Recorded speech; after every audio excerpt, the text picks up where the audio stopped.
Fala galera, beleza? Vamos lá então para análise desse jogo entre o Internacional 2, Corinthians 2, um jogo que foi movido por duas situações. Teve o primeiro tempo a favor do Inter e teve o segundo tempo a favor do Corinthians. Tudo por conta da mexida na estrutura do time feita pelo Diego Aguirre. Ou seja, quem comandou o jogo na verdade foi o Diego Aguirre, né? Por uma ironia do destino, ele que precisava vencer para poder entrar no G4, brigar pelo G4 e acabou fazendo uma mexida no time que ia atrapalhando esse desenvolvimento do time no segundo tempo. O primeiro tempo deu todo o Inter, ele conseguiu fazer com que o Inter agredisse o Corinthians o tempo inteiro. O Silvinho estava perdidaço, não sabia o que fazer com o toque de bola rápido do Inter e todas as infiltrações na última linha de marcação do Corinthians por trás do zagueiro sempre era feita pelo Tyson.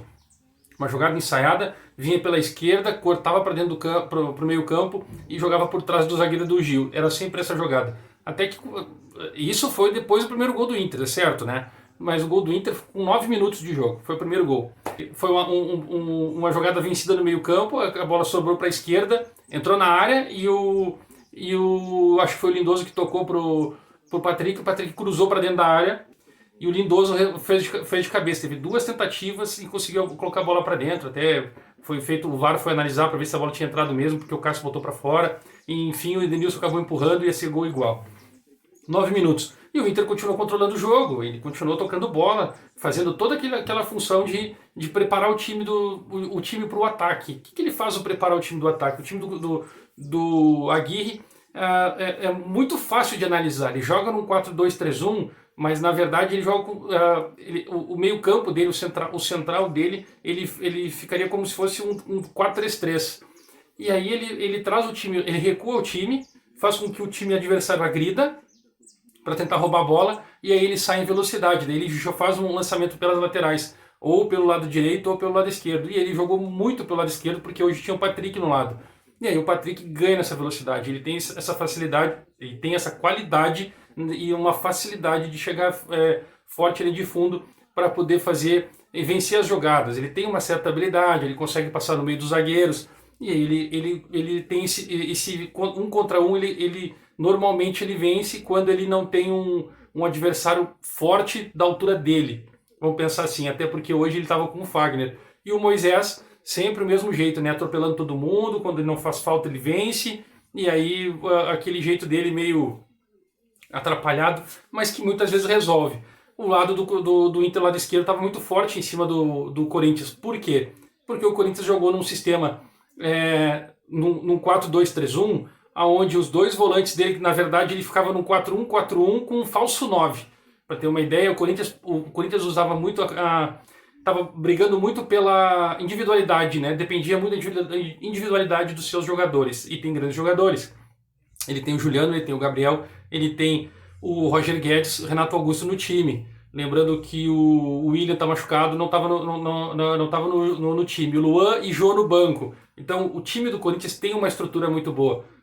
Mas o Silvinho sofreu para entender o que o Aguirre estava fazendo. Tentando jogar, como que ele poderia montar o time, como ele poderia agredir o Inter. E aí ele sofreu com isso, porque ele não tinha ninguém para segurar o sistema defensivo do Inter. Quando o Inter ataca, ele faz os volantes jogarem e aí os laterais também. O Inter não tinha ninguém ali para marcar. O Renato Augusto ele voltava, fazia a função de meio campo. Quando o Corinthians precisava atacar, não tinha ninguém. Às vezes o Roger Guedes fazia a função de 9, mas não conseguia exercer por conta da estrutura física. O Inter tem dois zagueiros muito fortes, jogadores que sabem chegar duro. E aí o toque de bola do Corinthians não fluía. O que aconteceu? Vem o segundo tempo e o Aguirre muda. Por quê? Porque o Rodrigo Dourado, que estava no meio campo do Inter, sentiu uma dor na coxa e ele resolveu preservar o jogador tirando. Ele botou o Johnny. Cara, eu ainda pensei assim, bom, beleza, o Inter tá vencendo, ele trocou um volante pelo outro, mas um volante que sabe sair jogando, e aí ele vai deixar o Lindoso mais cravado na frente da área e vai fazer o Johnny jogar. O que aconteceu? O Johnny e o Lindoso parece que não se falaram. Aí os dois foram pro ataque. E o Johnny, ele ainda tem uma qualidade melhor do que a do Rodrigo Dourado, que ele chuta de fora da área. Ele sabe chutar. Ele também arma, né? Mas o Rodrigo Dourado é muito bom na bola parada. Então uma coisa compensa pela outra dependendo da tua estrutura de jogo. O Johnny, no primeiro lance dele, ele vai para a linha de fundo na esquerda, ele dá essa opção de jogada, ele vence porque o Corinthians estava jogando, não marcava. O Corinthians atuava por zona.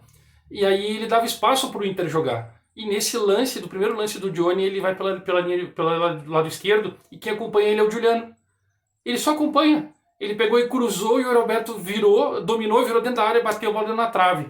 Ali o Silvinho acordou. O que ele fez? Ele pegou e mudou o meio campo do Corinthians. Ele botou o outro menino, bota o Gustavo, na verdade. Ele tira o Vitinho, bota o Gustavo, tira o Gabriel e bota o Duqueiroz. E aí depois, logo no final, ele tira o Gabriel Pereira e bota o Xavier. Mas quando ele coloca o Gustavo e o Duqueiroz, ele recua o Gabriel, porque é o Gabriel Pereira, para volante. Aí o Gabriel faz a função que estava fazendo o Juliano, de sair com a bola, e aí ele conseguia ter os dois volantes jogando. E aí o time ia para frente. Na verdade, o Duqueiroz auxiliava sim o Xavier, né, que depois entrou. Mas aí ele fazia esse meio campo fluir. E aí o Juliano foi para frente. Aí o Juliano foi jogar na função dele, de meio armador, que caía pelos lados, faz uma função de falso 9. E aí o Inter não conseguiu entender porque ele perdeu o cara que é cravado na frente da área. O que seria para ser primeiro volante um e outro, eles não se falaram e o time acabou não tendo a marcação. O Corinthians ganhou espaço no meio campo. Aí, meu amigo, tu dá espaço para Juliano, Renato Augusto, Roger Guedes, aí não tem o que fazer. Aí o Gabriel Pereira deu aquela função, ficou ali, ele auxiliou porque abriu espaço. O Juliano conseguiu fluir entre os dois volantes e o zagueiro. E aí, num toque de bola, um vai e vem, ele entrou e fez um facão dentro da área, entrou sozinho na cara do Lomba. Aí não tinha que fazer gol do Corinthians. E aí, logo em seguida, aí o Inter se desesperou. Se abalou, perdeu simplesmente o foco do que estava acontecendo. E, de novo, um lance aí pela esquerda, no lado direito do Inter, o Roger Guedes. E aí o Johnny, em felicidade, ele tenta dar o primeiro bote, no segundo e cava o pênalti. Aí o Corinthians faz o gol de pênalti. Aí o Corinthians ficou do jeito que queria. Daí o Corinthians veio para trás, esperou o Inter atacar para ser no contra-ataque. Mas aí o Aguirre conseguiu fazer a mexida no time e o Inter empatou aos 47 por azar também de novo, né? Uma infelicidade. O Moisés se machuca e aí entra o menino da base do Inter que não tinha selecionado só para compor o banco e aí ele entra e bate de fora da área.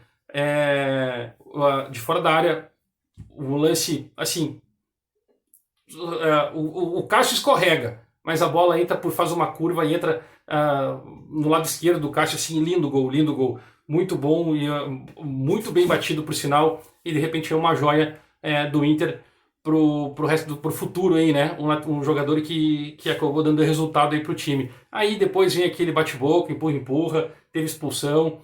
E não aconteceu isso. Cara, é o seguinte, o Corinthians foi para tentar arrancar, não perder, e estava vencendo, né? O Silvinho mexeu bem no segundo tempo por conta de ter feito a leitura do que o Aguirre acabou fazendo errado, mas conseguiu aí acabar arrancando um empate de um adversário direto para a Libertadores. Beleza? Quem não me conhece, sou Léo Nascimento, jornalista em formação e estou criando esse canal para falar sobre análise de jogos. E aí, o que vocês acharam, gostaram, comenta aqui embaixo. Beleza? Dá o like, se inscreve e ativa as notificações. Valeu!